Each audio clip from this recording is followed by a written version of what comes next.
ഇനി ഇതേപോലെ വളരെ ഹെൽത്തി ആയിട്ടുള്ള ഒരു ഡേറ്റ്സിന്റെ ലഡുവാണ് തയ്യാറാക്കണേ. കണ്ടല്ല, അടിപൊളിയാണ്. അപ്പോൾ വീഡിയോയിലേക്ക് പോവാം. ഹായ് കൂട്ടുകാരെ, സെലം ബ്ലോസിലേക്ക് സ്വാഗതം. ഇന്ന് ഒരു 200 ഗ്രാം ഈന്തപ്പഴം എടുത്തിട്ടുണ്ട്. അപ്പോൾ 250 ഗ്രാം വാങ്ങിച്ചിട്ട് അതിൽ നിന്ന് 200 ഗ്രാമാണ് എടുത്തിരിക്കുന്നത്. അതിന്റെ കുരുവൊക്കെ മാറ്റി എടുത്തിട്ടുണ്ട്. ഞാൻ കാഷ്യൂനട്ട് എടുത്തിട്ടുണ്ട്, അത് ചേർത്ത് കൊടുക്കുക. ബദാമ, പിസ്ത എന്തെങ്കിലും ഉണ്ടെങ്കിൽ ചേർത്ത് കൊടുക്കുക. അതൊക്കെ ഇതിനോടൊപ്പം ചേർത്ത് കൊടുക്കാവുന്നതാണ്. ഇനി ഇത്രയും ഈന്തപ്പഴം ഒന്ന് അരച്ചെടുത്തോണ്ട് വരണം. ഇതിലേക്ക് നമ്മൾ അരച്ചെടുത്ത ഡേറ്റ്സ് ചേർത്ത് കൊടുക്കുക. ഇത് ഇച്ചിരി വെള്ളത്തിൽ നല്ല കട്ടിയുള്ള ഡേറ്റ്സ് ഒക്കെ ഉണ്ടല്ലോ, ഈത്തപ്പഴം, അതൊക്കെ ആണെങ്കിൽ ഇച്ചിരി കുതിർത്തിട്ട് എടുക്കുന്നതാണ് നല്ലത്, അല്ലെങ്കിൽ അരച്ചെടുക്കാൻ പാടും. ഇപ്പൊ ഞാൻ ഫൈൻ പേസ്റ്റ് ആക്കിയിട്ടൊന്നും അരച്ചിട്ടില്ല.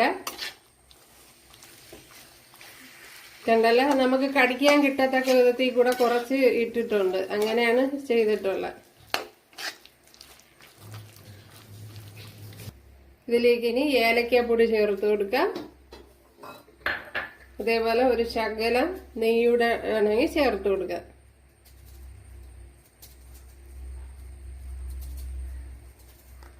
അപ്പോൾ ചിലത് നല്ല ടൈറ്റ് ഒന്നും കാണൂല, പക്ഷെ ചിലത് നല്ല ഹാർഡായിട്ടിരിക്കും. അപ്പോൾ ഇത് നല്ല ഹാർഡാണ്. ഞണ്ടല്ലോ ഇതേപോലെ ഉണങ്ങി ഇങ്ങനെ ഇരിക്കുകയാണ്. അപ്പോഴിത് അരച്ചെടുക്കുക വെച്ച് പ്രയാസമായിരുന്നു.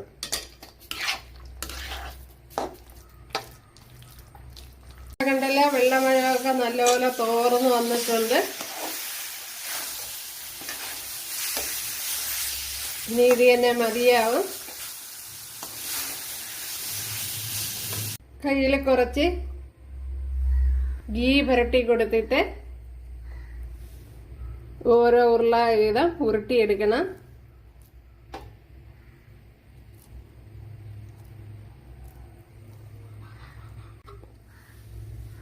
കയ്യിൽ ഇതുപോലെ നെയ്യ് തേച്ച് കൊടുത്തിട്ട് ഇങ്ങനെ ഓരോ ഉണ്ടകളായിട്ട് ഉരുട്ടിയെടുക്കുക.